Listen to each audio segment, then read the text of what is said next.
Hello, good morning. Welcome everyone, and thank you for joining us online today. I'm Stefan Dreher. I'm head of CCAM at Theoretical ITS Europe, and as the coordinator of the FAME project, I'm really delighted to open this final event, which is marking the conclusion of a really exciting 3-year journey. Over the course of this project, we've built on a strong foundation of collaboration, coordination, and research. And today we are really proud to share the results with you. This event will be structured in 4 sessions.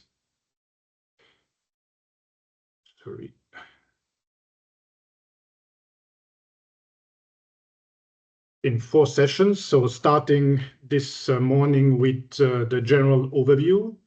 Then we will have 3 other sessions, one at 11 on the CAD Knowledge Base, one at 2 o'clock on the CCAM data sharing framework and the test data space, and one at 3 o'clock on the recommendations for a European framework for testing on public roads, on harmonized legislation and procedures for permit. It's possible to still register for any of this session and to join it at any time. So I've included the link here, but you can find the links for the registration on the knowledge base in the events section by selecting the FAME final event link. So let's begin by reflecting on what we've set out to do and how far we've come with this project.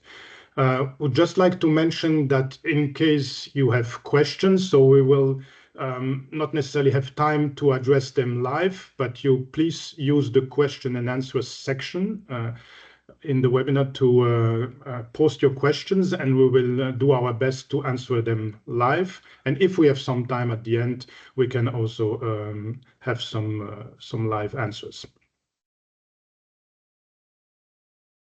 So for this session this morning, I would like to briefly introduce the agenda. So we will start with an overview of FAME with the main objectives and the expected outcomes, and a very quick overview of the main achievements. This session will be followed by presentations on 2 of the main building blocks. So first, the stakeholder engagement, activities and cooperation, with an overview of the stakeholder ecosystem analysis, stakeholder events, interaction with member states, and then as well a dedicated presentation about the policy dialogue and recommendations. And we will end the session this morning with an overview of the European framework for testing on open roads, with a general overview, the taxonomy and the European Common Evaluation Methodology. That being said, I would like to start now with an overview of the FAME objectives and the main outcomes. Before doing that, I would like to, so the FAME project started in 2022. It was a 3-year project, which is ending now in June 2025, with the main objective of supporting the European Commission and the CCAM Partnership with aligning research and innovation across Europe and developing a framework for coordination of automated mobility in Europe. It's building on a strong legacy of previous and past coordination and support actions, which since 2013 have supported the Commission in aligning the research and innovation in Europe, and have built the first tools ready to coordinate that. I would just like to mention as well that although FAME is ending now in June, the follow-up project has already started on the 1st of June. It's called CCAM Ambassador. So there will be a continuity in all the activities that we will present today for the next 3 years. The project involves 22 partners from 12 different member states. It is a research and innovation action, although like you will see, it has a strong coordination and support action component, and the budget was 4 million euros. Before I start with the overview of the main outcomes, I would like just to quickly mention a bit the background of the project. The necessity of cross-sector collaboration in Europe for the development, testing, and deployment of connected automated driving is there for some time. It has been highlighted in the Declaration of Amsterdam in 2017, the GEAR 2030 final report, and also the communication from the European Commission, which is part of the third mobility package adopted in May 2018. The required tools and the actions to achieve this coordination across the different sectors was identified in the single EU-wide CCAM platform that was set up by the European Commission, and then as well by the CCAM Partnership, in particular via the Cluster 7, the coordination cluster of the CCAM Partnership. The idea is to develop a long-term coordination framework for research and innovation and large-scale testing activities involving all the relevant stakeholders, and as well expand and disseminate the knowledge base on CCAM solutions, stakeholder research programs and projects and testing activities in order to enhance the sharing of lessons learned and knowledge across different projects and activities in Europe. So based on this, we have started FAME with building on some challenges that were remaining and that were identified already by the CCAM platform. So our first challenge is the lack of common vocabulary and common evaluation methodology. There are different impact assessment methods, and that generally used to be tailor-made solutions for the needs of each project. And there was a lack of common vocabulary, and solutions were not necessarily comparable. And in order to have the different projects lead to comparable results, we need to have a common language. Another challenge is the different national policies and legal framework. The testing regulation are still not, or were not harmonized among different member states, which made in particular cross-border testing very difficult. There is also an insufficient test data sharing. CCAM testing activities, as you know, in research projects generate large amounts of data, but it's very difficult generally to reuse that data due to either a lack of description or proper description of the data, the use of non-standardized formats, or the lack of financial support once the project ends. Finally, there's also a fragmentation of research and innovation and scattered knowledge. The know-how about the different research and innovation activities is spread across different projects on a broad network or a broad network of stakeholders. And finally, there's also a lack of consensus and engagement in knowledge sharing. So to address these different challenges, FAME has identified a series of specific and measurable objectives that are listed here on the right. In order to address the first three challenges, so the lack of common vocabulary, the different national policy, and inefficient test data sharing, FAME aimed at establishing a European framework for CCAM testing on public roads that comprises a taxonomy, a common evaluation methodology, a test data space, and a legal and ethical framework. It also then developed the common evaluation methodology that provides guidance on how to set up and carry out evaluation or assessment of direct and indirect impacts. It developed as well a CCAM test data space to establish trusted data sharing between the different types of stakeholders within the CCAM community.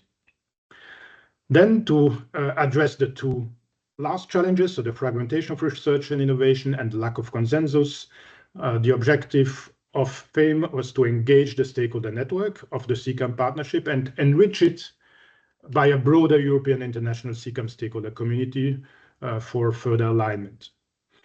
Another objective was to enhance the EU-wide knowledge base, which was already started during the preceding project Arcade, with an efficient governance mechanism and ensure continuous contribution from the different CCAM stakeholders to serve their needs, and in particular the needs of the CCAM partnership. So to work on that, basically, FAME has a structure based on three main pillars. So the one on top is the CCAM stakeholder community and network. So as I mentioned, the main CCAM community stakeholder network in Europe is the CCAM partnership, but the aim of FAME is to extend this stakeholder community with additional components, in particular international cooperation. We will speak about that in a dedicated way, also to support member states in their activities, to organize events, so in particular the EU CAD conferences and symposia, organized dedicated stakeholder workshops and as well policy dialogues. Another important component on the bottom right is the EU-wide knowledge base. You will also have a dedicated session about that later. And then the research part of the project is the development of the European framework for testing on public roads, including a common evaluation methodology. I've included the link to the EU-wide knowledge base here at the bottom, so I really invite you to consult it and to use it and to contribute it. This is really a tool that is built together with the community, and we really rely on the full stakeholder ecosystem to contribute to it and keep it up to date. So with that, I would like to give you a very quick overview of the main achievements. I already mentioned some, but the idea is mainly to give you a quick overview and then point you to different sessions that we will have today, where you will learn more details about these different achievements. So I already mentioned a very important building block, which is the European framework for CCAM testing on public roads. So this framework basically ensures that all the projects in the end will be speaking the same language, so that we can organize them in a similar way and also reuse their results, and in the end use in particular their outcomes to get a better picture of the overall impacts of CCAM. So for that, we need several components, which are the CCAM taxonomy for harmonized terminology and descriptions, the European Common Evaluation Methodology that provides guidance on how to set up and carry out CCAM evaluations, the CCAM test database to establish trusted data sharing between the stakeholders within the CCAM community. So there will be a dedicated session at 2 p.m. this afternoon on that. Then we have carried out an inventory and analysis of testing procedures and administrative framework conditions on automated vehicle testing on public roads in European member states and associated countries, and carried out as well an inventory of ethics procedures and developed related guidelines that analyze the ethics considerations across the different member states and the data handling in tests, the current practices for monitoring, evaluation, reporting processes, and data exchange mechanisms. We've also worked on a CCAM data sharing framework that is available on the knowledge base. The past projects have developed a first version of this data sharing framework, and in FAME, we developed a second version that describes best practices in data sharing, but extending this to federated data sharing. There will be also a dedicated session on that this afternoon. Finally, we developed recommendations for harmonized CCAM testing framework on European roads, in particular with recommendations for harmonized testing exemptions across member states. And this is a very important step forward to enable cross-border testing, and this was developed together in collaboration with the Project HiDrive with the European Commission.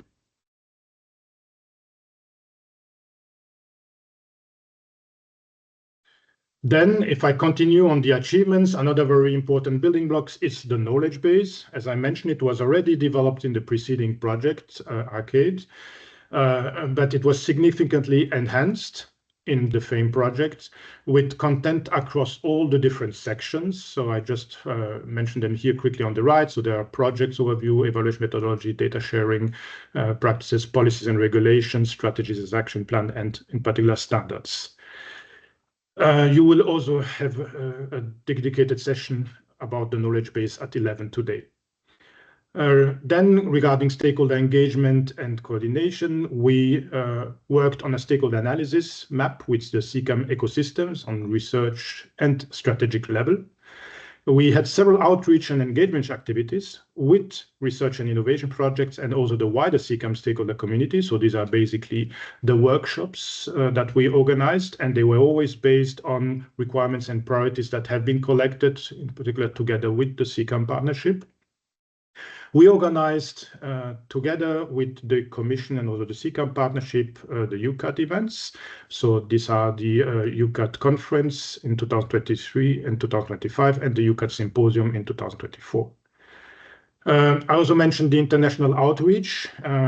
This was carried out to identify cooperation opportunities with countries beyond Europe, according to the research and innovation areas of the CCAM partnership clusters, and to exchange with these countries on priorities, roadmap strategies, and as well identify cooperation opportunities for on a project-to-project basis. So this included cooperation with US and Japan, but then as well identification of cooperation opportunities with other countries. We also had policy dialogue events and published policy brief. You will also hear more about it just after that. And finally, a very important task as well was the support of the member states, and that was done in the framework of the CCAM Partnership's Member States Representative Group, the SRG, meetings that were organized under the different presidencies of the European Council of the European Union by the Czech Republic, Sweden, Belgium, Hungary, and Poland. And we also contribute actively to the organization of the high-level dialogue on CCAM that took place in Ghent.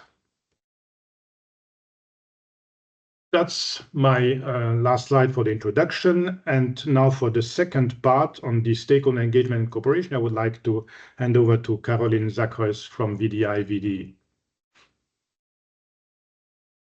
Thank you very much. Okay, then we are going to have a little bit deeper insight in what did we actually do for the stakeholder engagement and also the stakeholder analysis.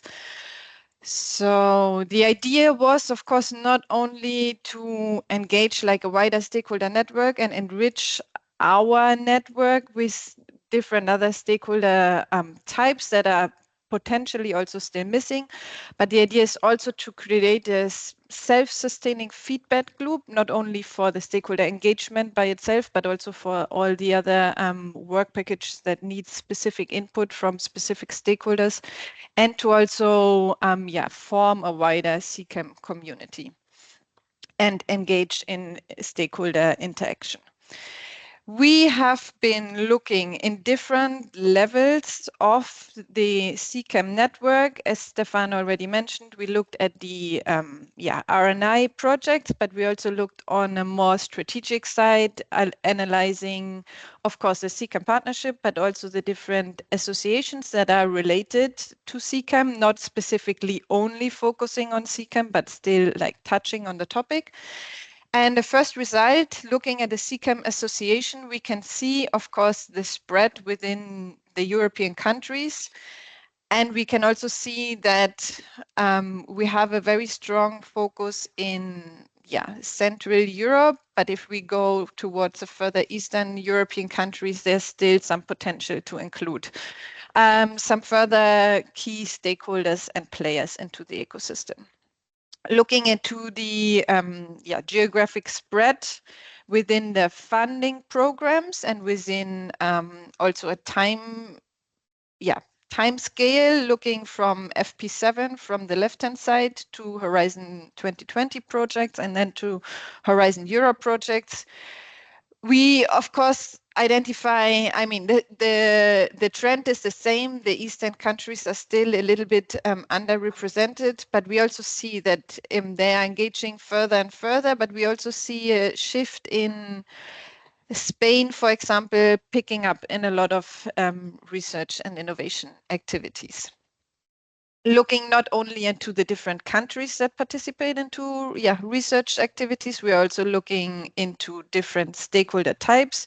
We did an analysis identifying which are the key stakeholders within the network on different levels. Again, on the left-hand side, we see the stakeholders involved in the CCAM association. And on the right-hand side, we see the stakeholders involved in the different R&I projects on a European level.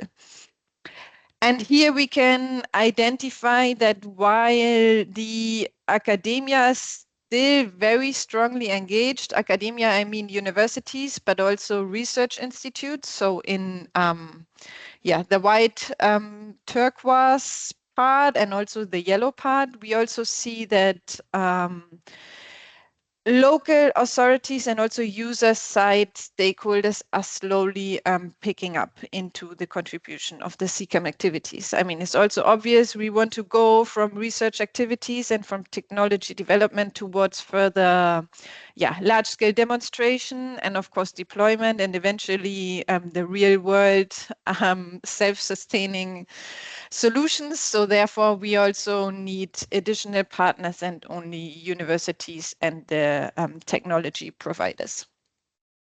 Here, we looked into the R&I projects and the different associations that can be linked to CCAM activities.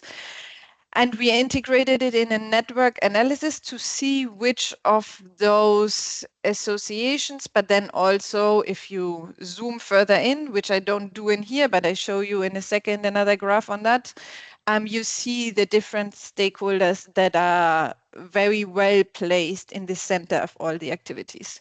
We can see a couple of associations that, as I said, I think are becoming more and more relevant. We are looking at, for example, UITP, Eurocities and Polis, representing the public transport operators, but also the cities, which are getting more and more represented also in CCAM activities. But as you see in the network graph, are right now still not in the very center and still only linked with a couple of members of theirs into CCAM activities. We also see, I also included in very pink, but it's very in the center, so maybe a little bit complicated to see, the CCAM Association. We see CLEPA in red. We have Alice and Quarter, and then also different other technology associations. If we now specifically look on the R&I activities on the right-hand side, but very small, only to show you where all the data comes from, we also did another network analysis on specifically the R&I activities and projects within Europe. And if you then do or extract the measures of the betweenness, so the degree of structural relevance for other actors in the CCAM ecosystem, and the closeness, which is the degree of proximity to other actors in the CCAM ecosystem, you can actually identify the key players within the R&I CCAM ecosystem. We see in dark green that we still have a lot of very active and very prominent research institutes as a key player. We see on top TNO and VTT, as well as DLR, ICCS, and CERT can be seen. And then we still also have a few stakeholder associations that are very prominent. And if we go down a little bit on the graph, we see a couple of supply chain or technology providers in red, but also some other services.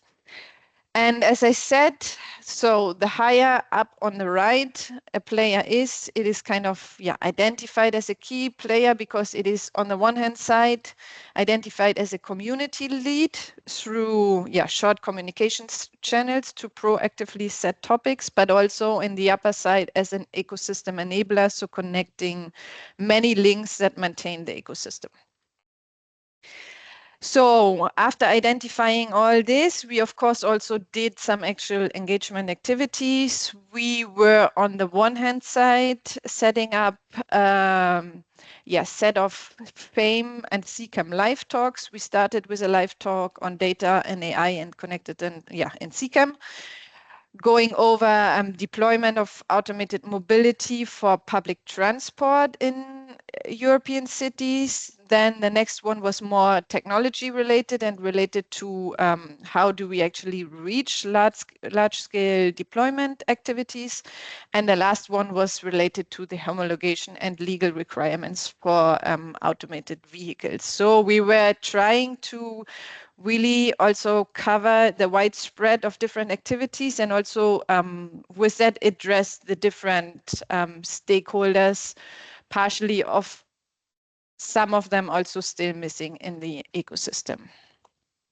And finally, from my side, we also, of course, did a set of stakeholder engagement workshops. We started with the very first one, more related to the R&I projects, and also to identify the stakeholder needs from the community, also to see how we can involve this into our FAME activities. And as Stefan also mentioned before, to improve our engagement activities on the one hand side, but also the knowledge base and get feedback for all the research activities we've done.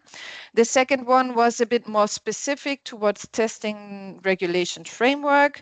And the last one in the beginning of this year was to get the discussion going for lessons learned and challenges, and also to kind of foster an exchange in between all these different CCAM activities so that we can have a mutual learning from activities that one project already started towards the other projects. And with that, I would like to give over to Stefan back talking about the UCAD events. Thank you, Caroline. Indeed, so as part of the stakeholder engagement activities, FAME also organized the UCAD events together with the European Commission and the CCAM Partnership. So there are two types of events there. So first, the UCAD conference, which is an event organized under the lead of the Commission, and it's organized every 2 years. It used to be generally, it's always in Brussels, except this year where it was exceptionally organized in Ispra. So for that, we had the last one organized by, the first one organized by the FAME project was in 2023 in Brussels. It involved more than 650 participants and a quite large exhibition with 28 European and national research and innovation projects, and also a few static demonstrations in front of the Commission building, the Berlaymont building. As you know, in 2025, the conference took place in Ispra at the Joint Research Center. So that was an exceptional change in the location, but it was really a unique opportunity to have everything together in the same location, the sessions, the exhibition, and this time as well, we were able to have live demonstrations, which were difficult to organize in Brussels. Here we had more than 400 participants, and I think it was really a very interesting and lively discussions with many sessions and open discussions on the GRC premises.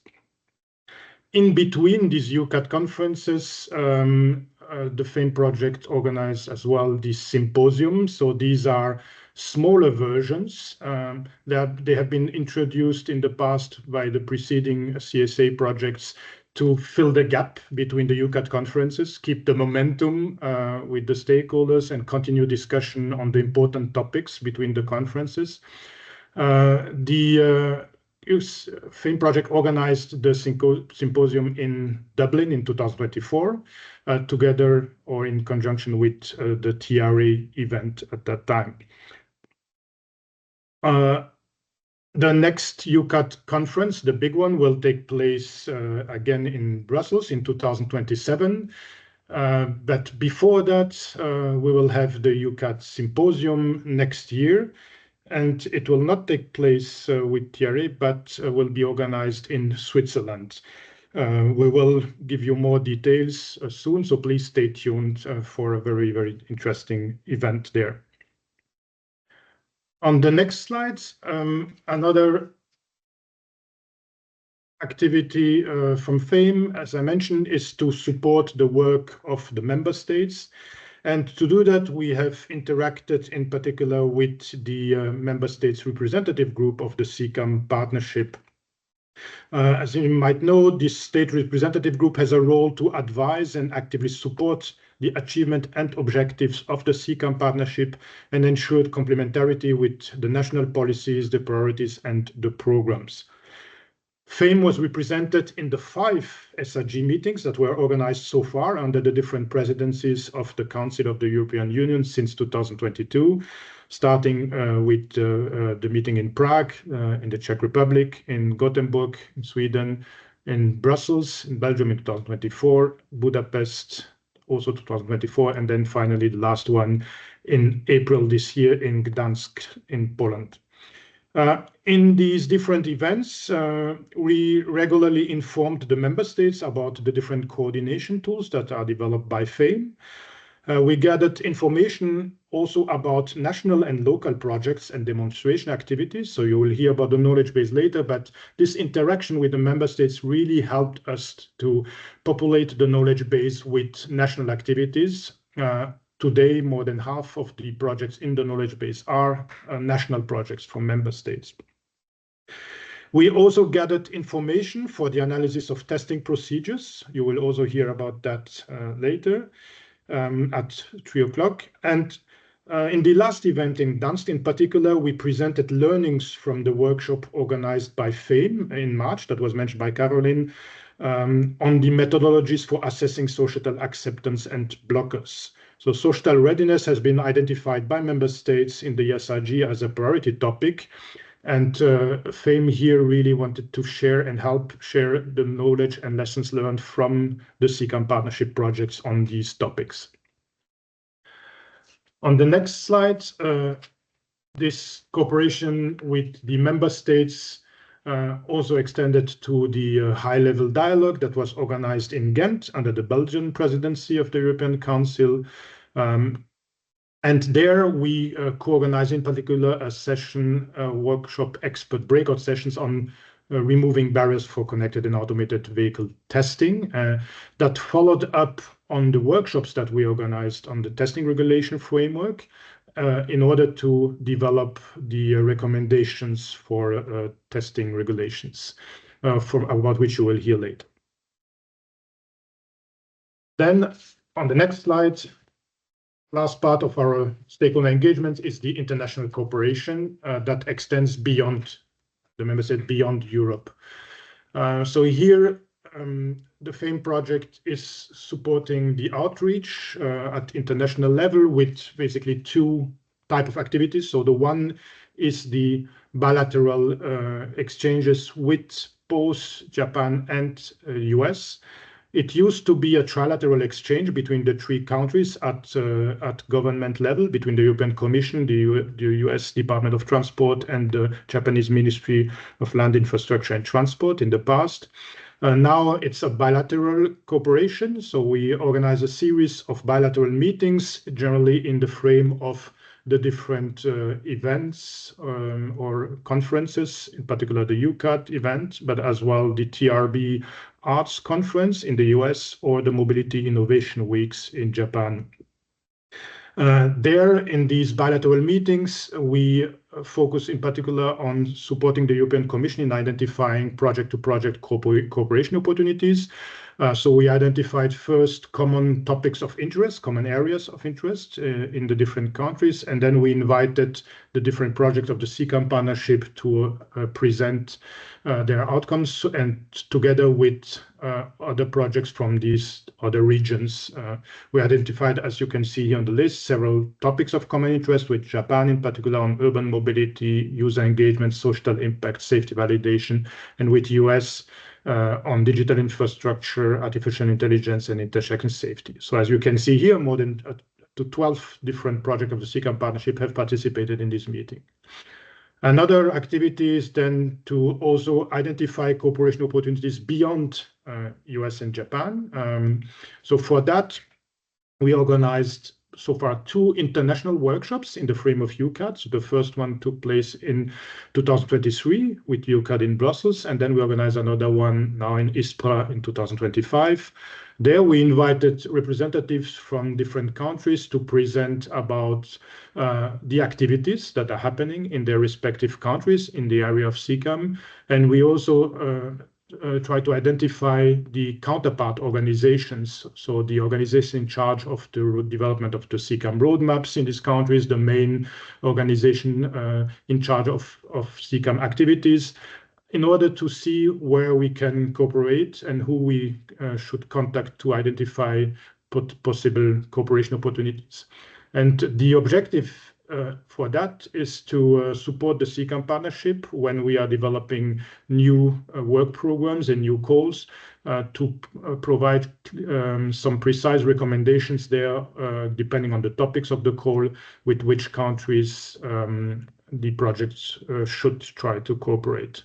So I've listed here the main recommendations for the first set of analysis of opportunities, but this is a continuous work, and all of these recommendations will be published on the knowledge base. I think that's my last slide. For the next presentation, then I would like to hand over to Clarisse de Serra from Eurocities, who will speak about the policy dialogues and briefs. Hi, so I'm just going to present here. Yeah. Okay.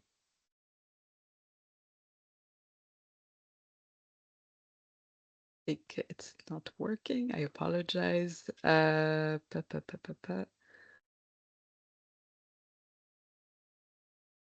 very sorry.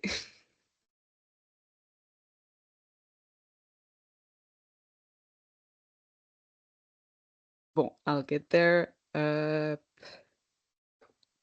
Can you see my screen? Yeah.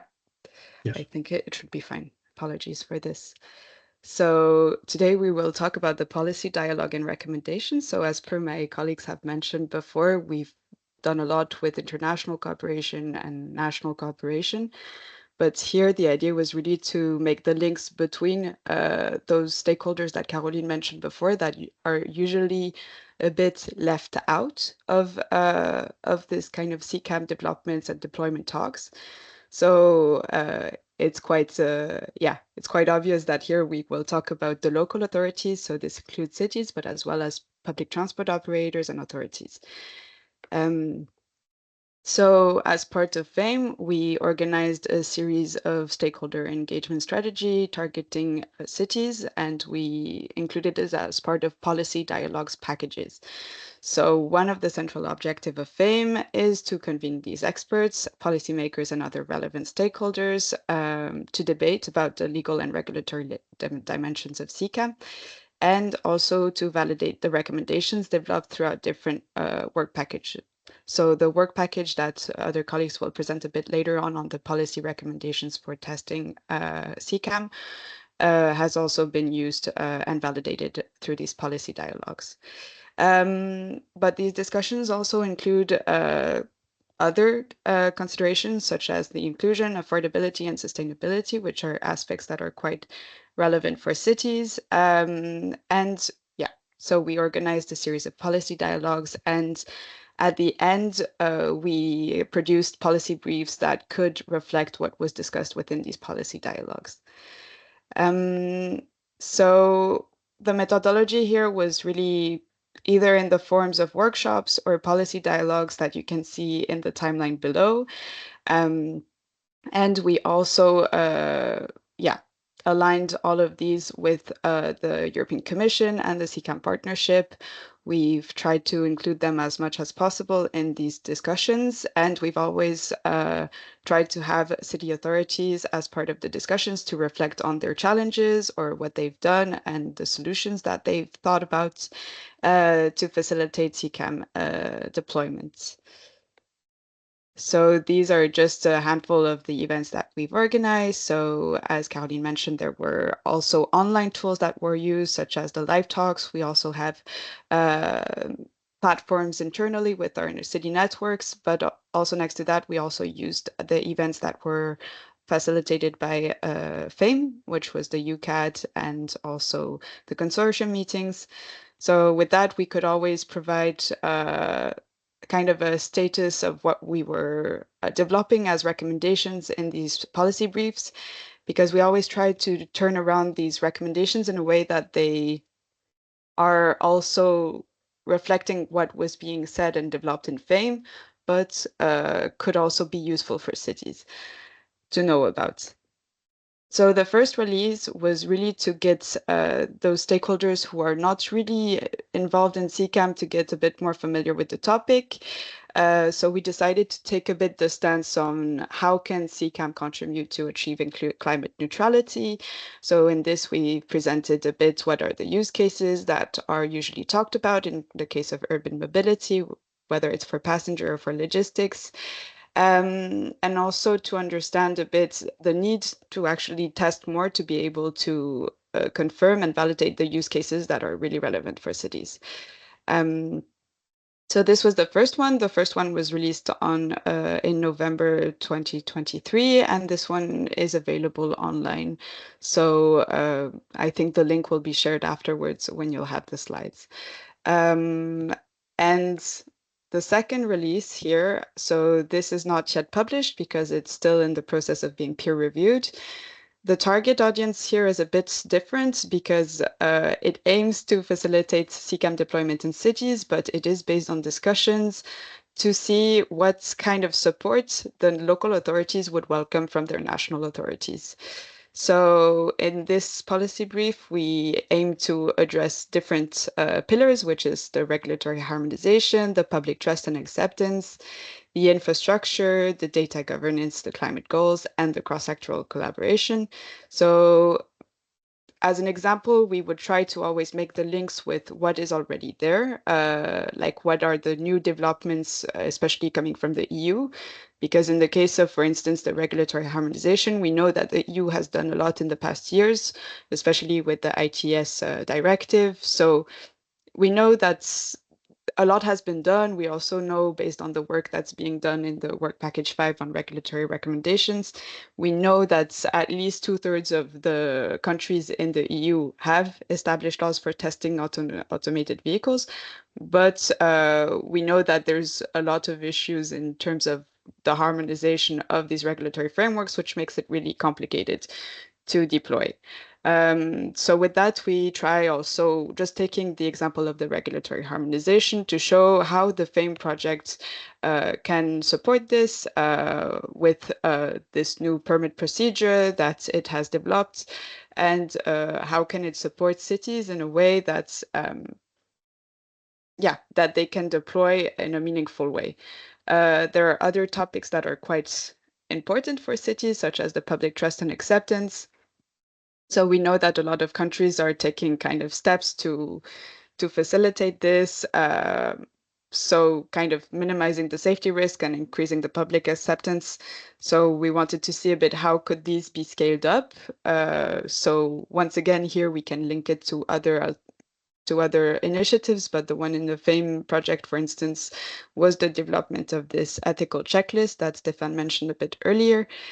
And I will not go through all of these, but this policy brief will be shared by the end of the month. And hopefully we can still continue to discuss this after, because we will still engage in different platforms. So to bridge and to continue liaising the CCAM ecosystem with the cities and local authorities. So for this, for instance, there has been a new initiative from the French Ministry and Reuters, which is the European Coalition of Transport Providers, for the deployment of automated road mobility. You will have a seminar on the 27th of June. I've put a link afterwards where you can still register. But in this, it's really a platform to discuss what needs to be done forward and what would public transport operators and authorities would need to be able to scale up CCAM deployment in Europe. Another platform that is highly relevant for this is the CCAM Partnership, because they provide the strategic roadmap and the program level. So it's really important that cities continue to be involved, or at least to continue this discussion with the CCAM Partnership, especially when it comes to the new initiatives, to make sure that the CCAM projects are still aligned with the city needs. And of course, we have the other city networks such as Police and Eurocities, where we also try to engage our cities as much as possible on new mobility services. And we also aim to make sure that cities are prepared for these kind of technologies, even if maybe they do not see it directly or in an immediate future, but that they are aware of it in their planning, and that, yeah, that it doesn't make more it doesn't add more complexity to what is already a complex issue. So with this, I hope I'm on time, but here is the contact details in case you would like to reach out if you have more questions or would like to react on what you have seen on the policy briefs, and the link for the registration of the event that will take place in Paris, and that is hybrid also. So feel free to jump in and still register. And with that, I am done, and I will give the floor to Erik Chalmers, Erik Svanberg from Chalmers, and thank you very much. Thank you, Clarice. So, my name is Erik Svanberg. I represent Chalmers University, and in this session, I will present the European Framework for Testing on Public Roads. And this is a schematic view of how we have defined this European Framework for Testing on Public Roads. It comprises different pillars and also different rows to this and different component types. So we have methodologies, frameworks, and inventories, best practices and recommendations, templates, and software and tools. So these, I will now try to just very briefly go through this overview. I'm very proud to present this framework. It's based on lessons learned in past and European national projects and activities. And we have defined these components with all these multidisciplinary aspects of testing automated vehicles on public roads. As mentioned by Stefan earlier, a common vocabulary is important, and defining these definitions is something that we more or less do in every project when it starts off. So the CCAM taxonomy presents an approach to logically organize terms and definitions that can be used in your CCAM project. This approach will be presented a bit later by Florisov of MapTM. Then going through the different pillars, from the left we have the regulatory aspects, covering the different legislation and testing procedures across Europe. Ethical considerations, what to think of to test these products on public roads. We have the data management topics, including a test data space software. And to the right, we have the European Common Evaluation Methodology. We see all these pillars and components as vital for testing any CCAM activity. And that is, and we have tried to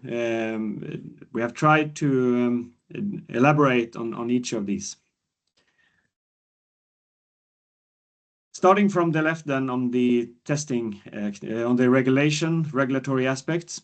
Testing automated vehicles on public road in Europe today means that different procedures and legislation in different countries and different member states. In FAME, we made an inventory of legislations, procedures, and testing frameworks for all 27 member states, plus Norway, Switzerland, and the UK. It shows that today, or as of 2023, 22 member states allow CCAM testing on public roads. I recently learned that more countries are soon to allow this. The inventory of legislation and procedures, the work was led by Austriatech. It gives an overview of the status as of, as I said, 2023, and this is a moving target as legislation develops. The work serves as input for the recommendations for harmonized testing condition on a European level. Looking at automated driving regulatory system, the final objective of testing of automated vehicle testing is the deployment. And to achieve that goal, the automated vehicle regulatory ecosystem is divided in 3 distinguished processes. The first process to the left is the system development process. The manufacturer has to validate its system in an open road condition for that, a national legislation for automated vehicle open road testing and development purposes has to be in place. Once this system is validated, the manufacturer will go to the type approval process, in which a technical service verification will be performed. According to the new assessment test methodology, this verification must include open road testing, and to do that we need a national legislation for open road testing and type approval. Once the vehicle is type approved, the automated vehicle will be deployed and under more detailed requirements under the national traffic legislation. The pre-homologation process, development and type approval will need then a harmonized yet flexible process that can adapt to different development phases of a prototype.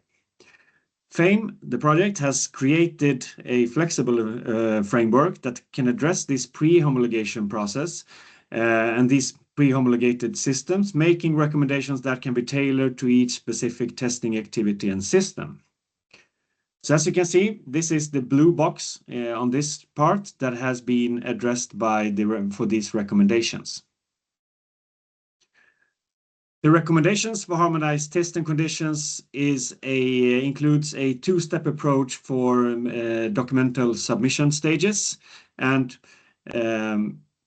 risk assessment, and then going through this. So the first step is to describe the testing activity. The system documentation package, including cybersecurity declaration of compliance, activity and risk, system risk assessment, virtual and or test track testing. This needs to be accepted by the national authority in the country, and then this process recommends different steps and loops to get to the point where we have a system that can be tested on public road. At a glance, this process can seem to be quite complicated, and that the level of description might be very quite detailed. So we need to understand that this depends on the testing that is going to be done. So and the aspects that influence this level of description. So is this a type approved or not base vehicle? So that is the first important question to answer. Do we have an onboard safety operator, or is this an unmanned vehicle?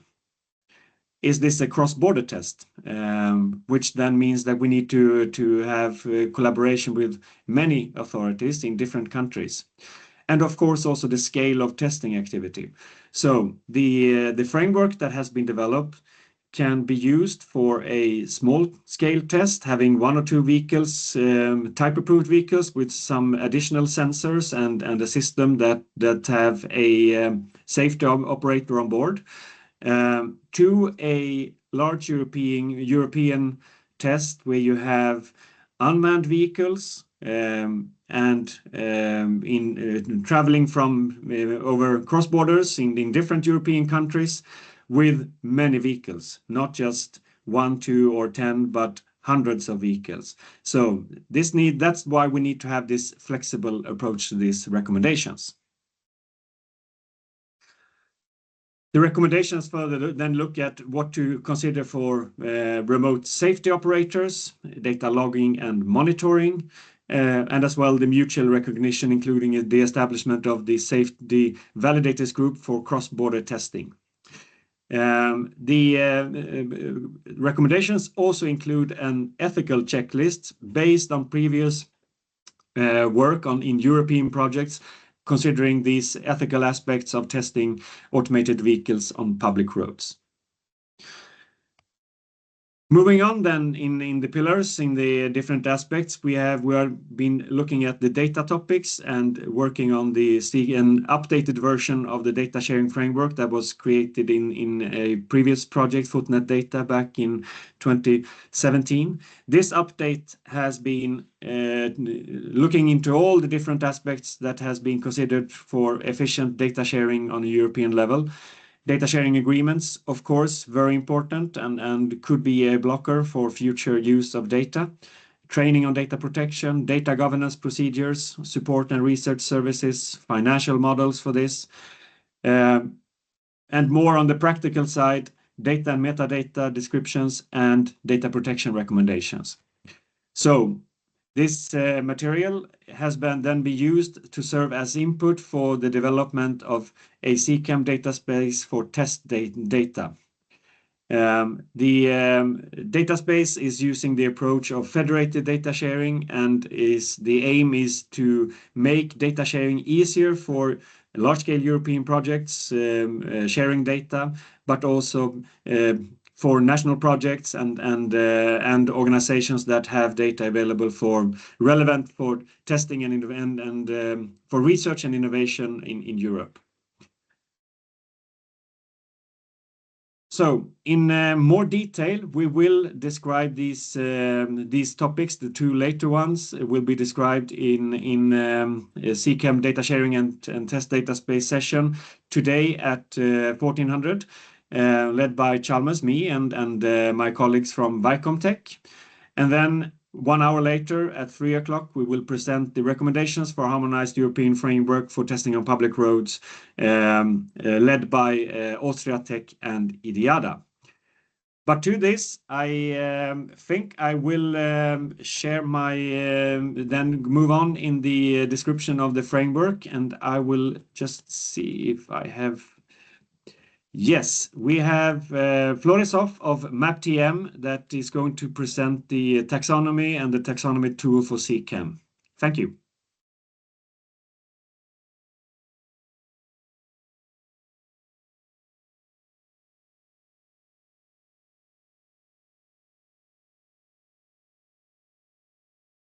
So Floris, are you there?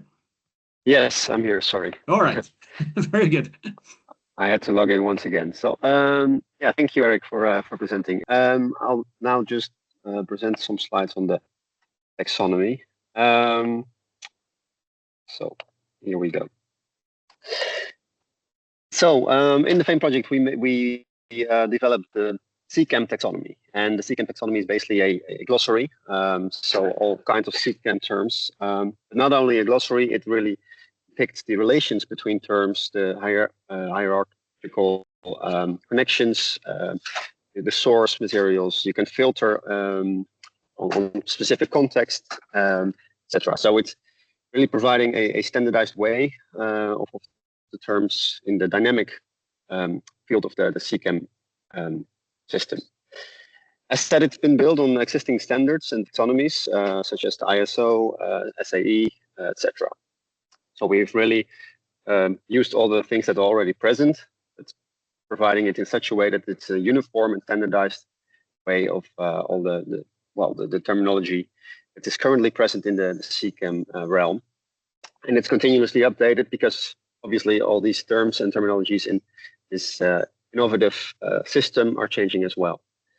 Well, we additionally also did lots of contributions from the FAME project itself, because not all terms were that easily find in the standards already present. So we made some contributions from the project as well.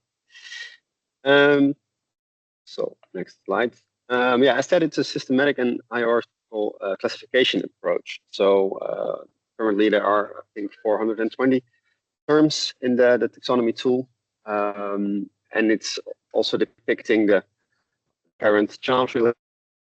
For instance, adaptive cruise control, cooperative adaptive cruise control is a form of adaptive cruise control. So there are like these parent-child relations. One is included in the other, but not the other way around. And this taxonomy tool really depicts those relations, also related terms. So not only the top-down approach, but also terms that are related, but not necessarily above one another. And in the taxonomy, we have several elements included, like the term itself, the definition, also sometimes a broader explanation, and some more background info. Also acronyms, synonyms if there are multiple existing terms. But well, we stick to one specific term. We at least inform the synonym, which can also be used. And of course, references. So what's the term and the definition based on? Where do we get our information? And so sometimes it's multiple references, reference sources that jointly combined make the final definition. And lastly, as I said before, it's based on a conceptual framework showing the relationships between the terms. And if time allows, I will dive into the live demo on this tool. But yeah, here are some screenshots on how the topological approach is used. So what's the scope? Well, it can be used for research and design projects. Everyone who wants to just know the uniform and standardized definition of a term.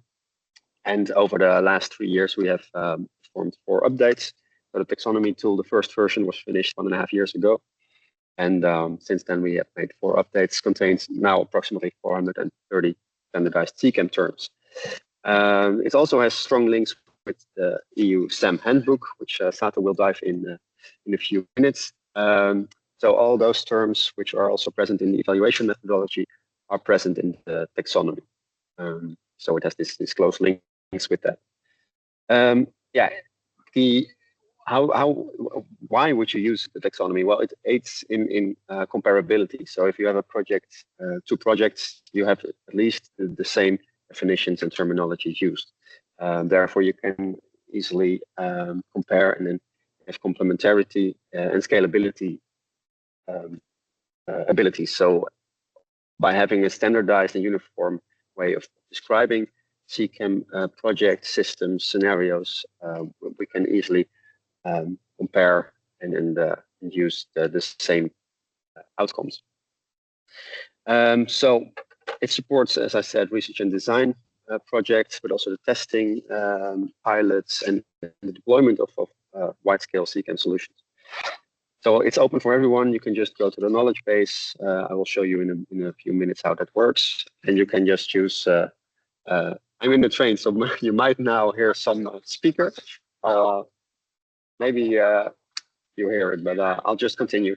So you can access the taxonomy via the knowledge base or directly via this URL, taxonomy.connectedautomateddriving.eu.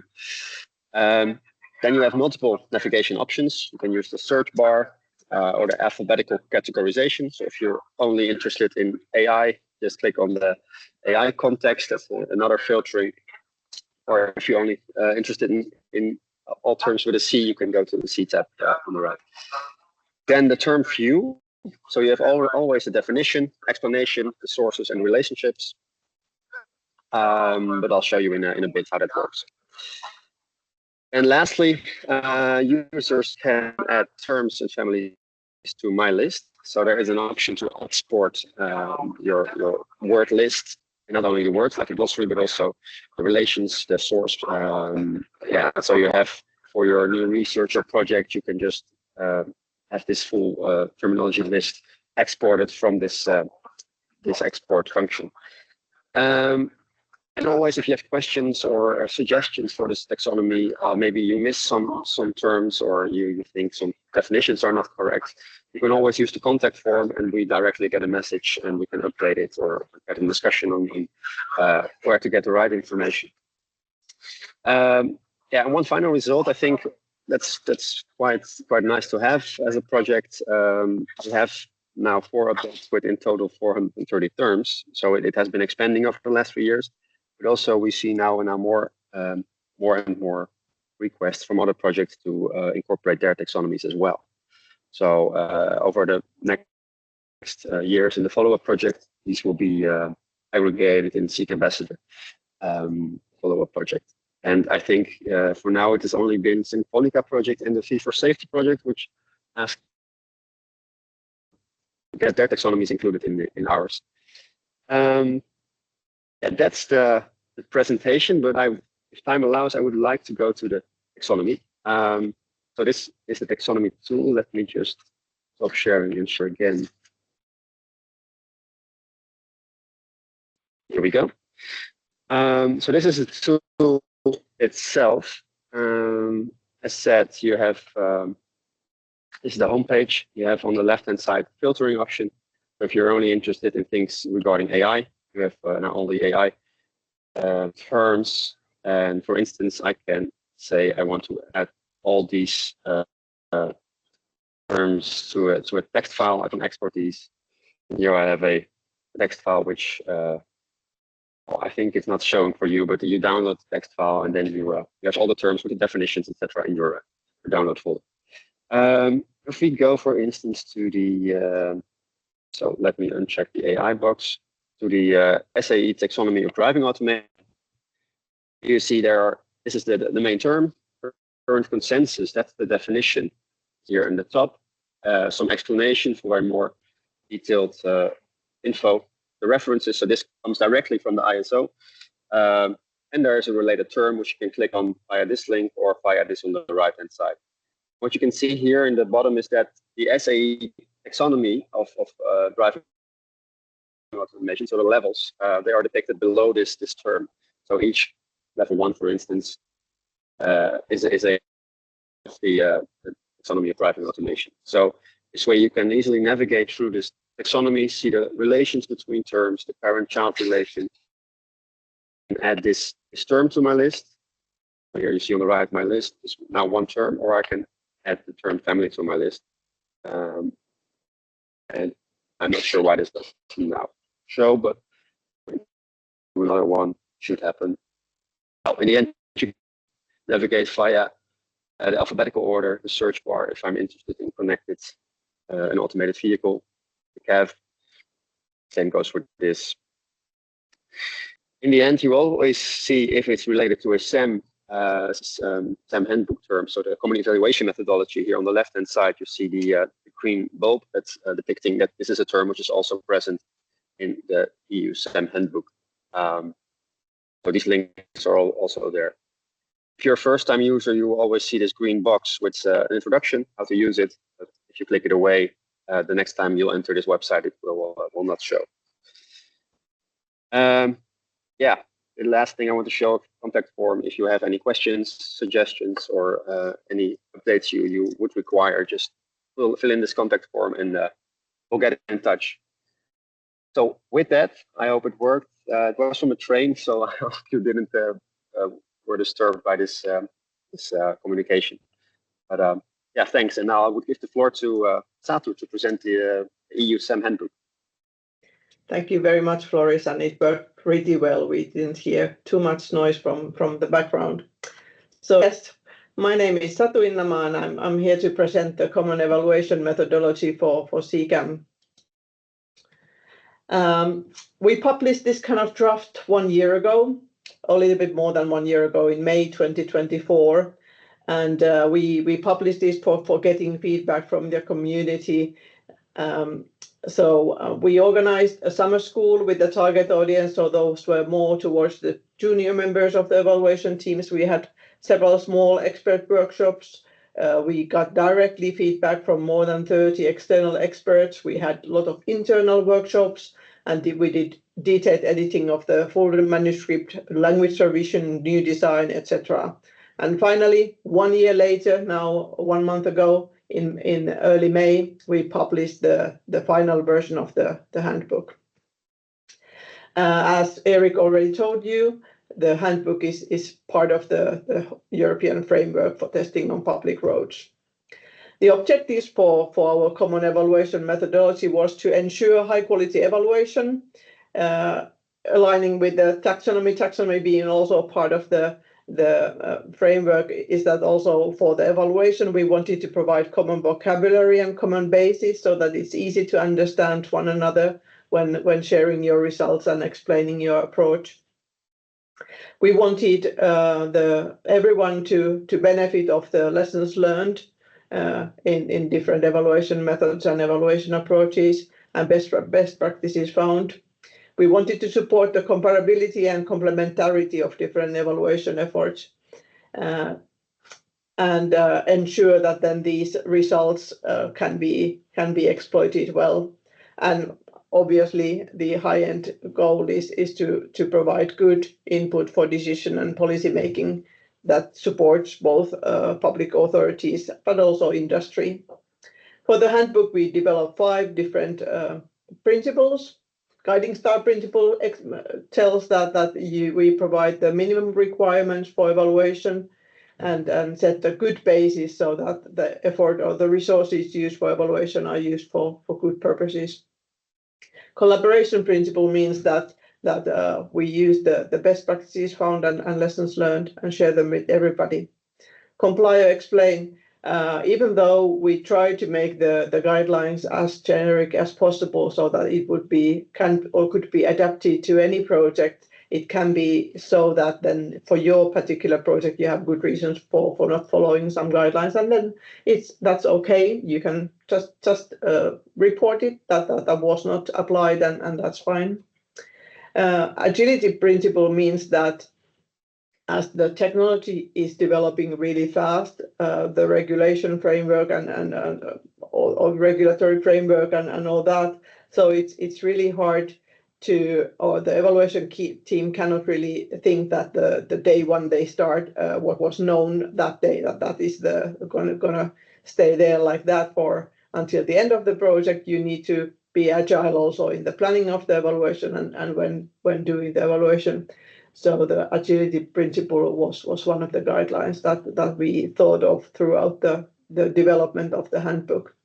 And obviously the flexibility principle is that even though we try to be as precise as we can, and we have more than 200 pages of guidelines for you, still you need to think it for your project, and the method allows this flexibility for adapting it to the purposes of the specific needs of your project. For whom did we do it?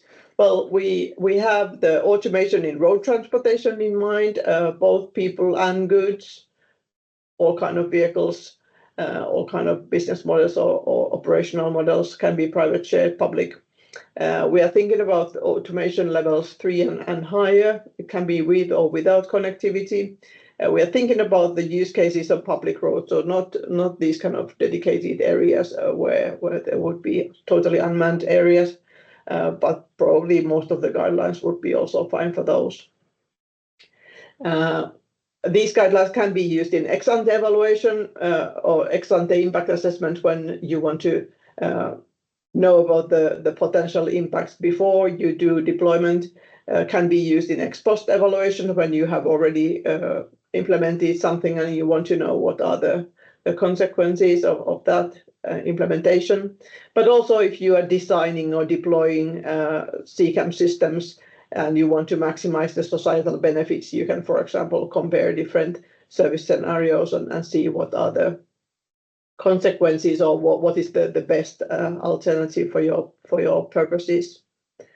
For whom did we write this? Well, there are guidelines directly for those who are writing proposals, so both evaluation experts, but also something to take into consideration for the coordinators.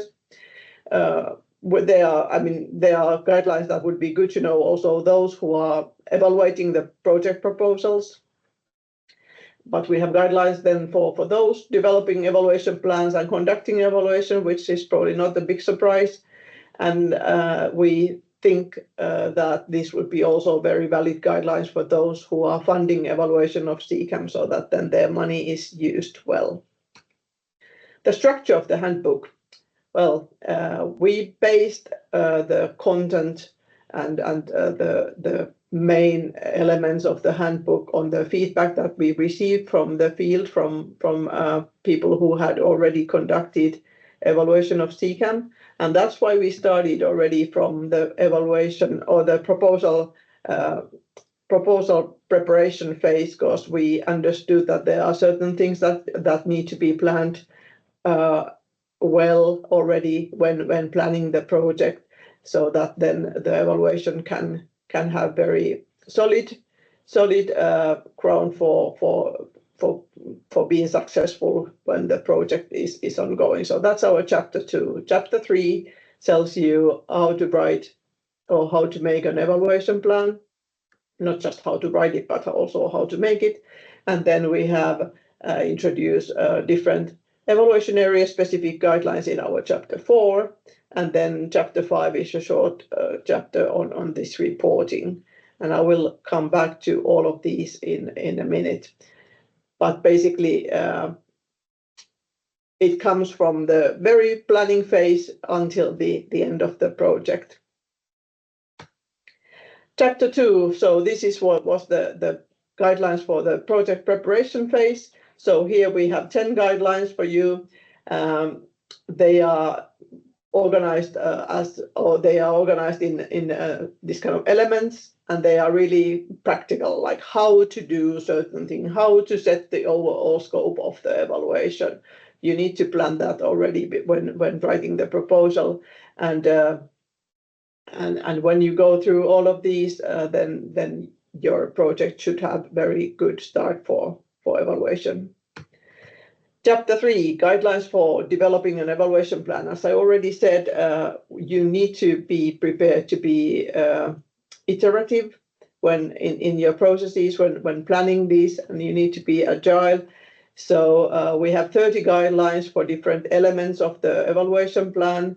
You need to describe the CCAM system in a way that everybody in the evaluation team, but also the whole project, you are in agreement. What is the system like that we have under evaluation? You need to set your research questions. Usually it's not the problem to come up with a list. Usually the problem is that you come up with too many, and then you need to do smart selection of the ones that you want to look into.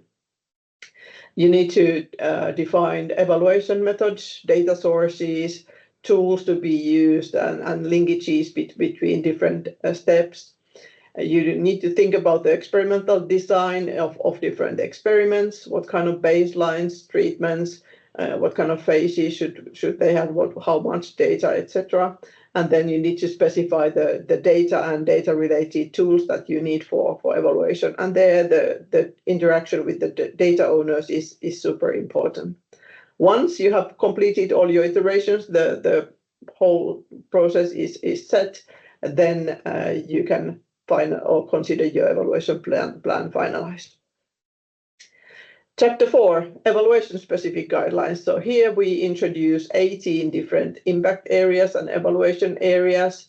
They are divided into 4 levels, so you can address things on the single vehicle level, like technical functioning or driving behavior. You can look at things on the single human level, really user-related topics, people mobility, quality of life, or you can look at things on the transport system level. Here we have the services operations, logistics, transport activity, fleet composition, etc.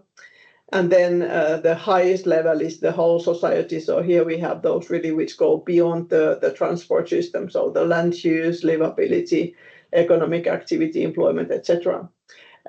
What we do have here on the right side, as you can see in the green bar, is sustainability.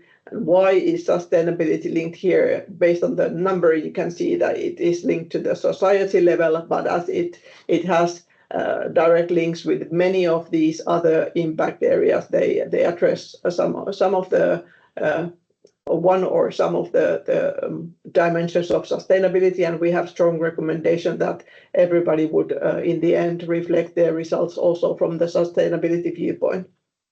For each of these 18 areas, we provide definition, scoping, and background, and then we give some common result indicators that every project should address. There are maximum 5 of them per area, so not too many. There are obviously linkages between these areas, so we show those as impact pathways. We give different or an overview of different approaches and methods, but also different pitfalls that are potential for this area, and then best practices how to avoid those pitfalls. Chapter 5, as I said, is a short one. It's related to the reporting of evaluation and impact assessment. effective evaluation also supports that then the results are well used and the whole community knows what did you find out and what did you learn. Even though the handbook is now published as a final version, it doesn't mean that the learning has stopped or will stop. Definitely, the idea is that we will continue learning and you will continue learning and the handbook will be enhanced in time or updated in time. So there is a form in the knowledge base. And here, I hope that the slides will be shared later so that then by clicking that, you can send your feedback via the knowledge base, but there is also an email address that you can provide your thoughts, insights, lessons learned, any type of feedback. How did the methodology work for you? What is missing? And we have talked a lot about the method, the knowledge base. Vasilis will give a tour of the knowledge base later today. But if you go to this common evaluation methodology section, so connected automated driving.eu methodology, common evaluation methodology section, there you can download the handbook as PDF. There is an online PDF reader that you can use for reading it or browsing it through also online. There is a 3-page summary. There is somewhat 20-30 page high-level overview that you can browse also in or online, and then there is a section which has all kind of supplementary material that is actually being still added there, and that's a very living documentarity. Checklist, templates, examples, additional methods, approaches described, and here is the famous button that you can use for providing us feedback. As said, this is not the end of the story. You've already heard about the STEAK Ambassador project being the follow-up of FAME, and it actually started already 2 weeks ago.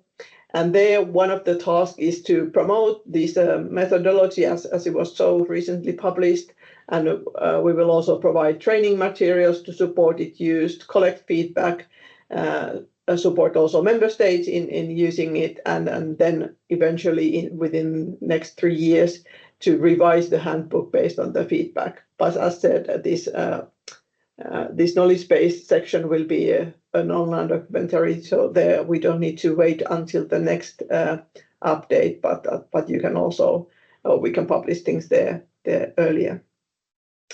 But that concludes my presentation, and I will now hand over back to Stefan.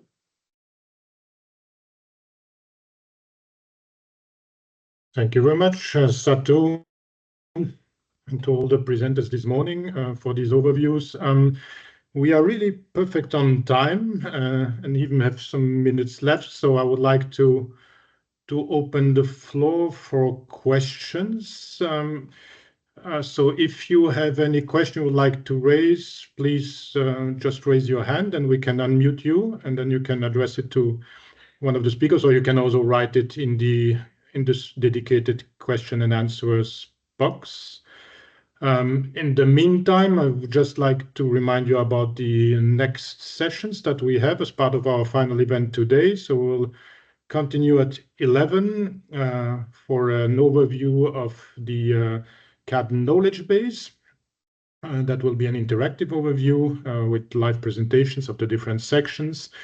Then at 2 o'clock, we have a more detailed overview of the CCAM data sharing framework and the test data space. And then at 3 o'clock, we have an overview of the recommendations for a European framework for testing on public roads. You can still register for any of these events. So the participation will be a dedicated link that you should have received if you registered. And you can still find these links in the knowledge base in the events sections as part of the FAME final event. Just checking if we have questions.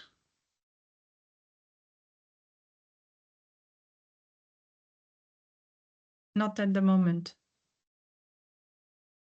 Okay, indeed, it was you sharing. Good. The links, that's best. Yes. Okay, I think everything was very clear. Anyway, indeed, there will be the other sessions, more detailed sessions this afternoon. I mean, yeah, at 11 actually, starting at 11 with the knowledge base. So there will still be possibility there to ask any question, also in written, in the answer in the Q&A box, so that we can reply to you.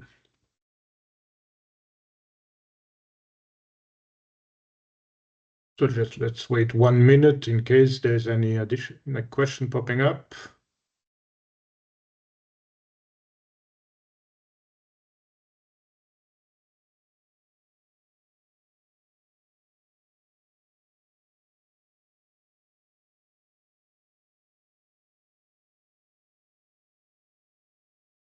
No?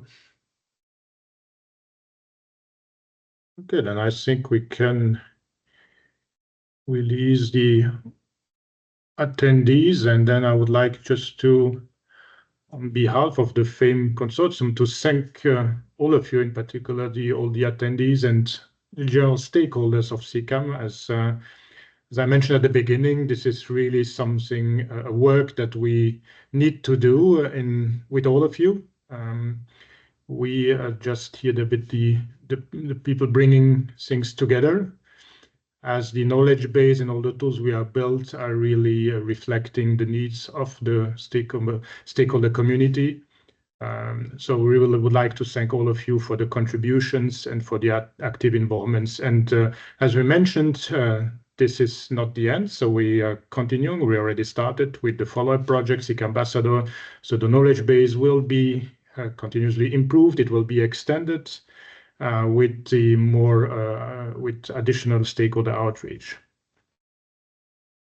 Okay, I see in the meantime now that we have a hand raised. Is there a question? Yes, just let me unmute the person. Voila. You can now speak, please. The floor is yours. Elena, it's... Sorry, can you hear me all? Yeah. Yes, perfect. Yeah, great. I was wondering, Stefan, if because he's one of the first slides was about the target audience, and I was wondering if any insurers or car insurance company were involved in the first policy brief. If there was any engagement with them. Thank you. I think that's more question for Clarisse. So it's about the policy brief, huh? Yeah, that's right. So far with like insurance companies, no, they don't. They haven't. I mean, they probably attended those events or policy dialogues as public, but they did not share feedback on it. All right. Okay. Thank you. Thank you very much. But I can share with, I mean, in any case, I can share with you, it's just right now in the process where we're at the final point before submission. So maybe I would avoid doing another feedback session or feedback loop, but I can share with you maybe a draft, and if you want or have immediate things that you think need to be pointed out, if that's something that you would like, that's also doable. Oh, yeah, that would be great. Yeah, interesting in that. Thank you. Okay, you have the contact details on the slide, so do not hesitate to reach out in any case. I will also share the email address. Okay. Of yeah, exactly. Wanted to say yes. Yes. Good idea. Thanks. Thank you.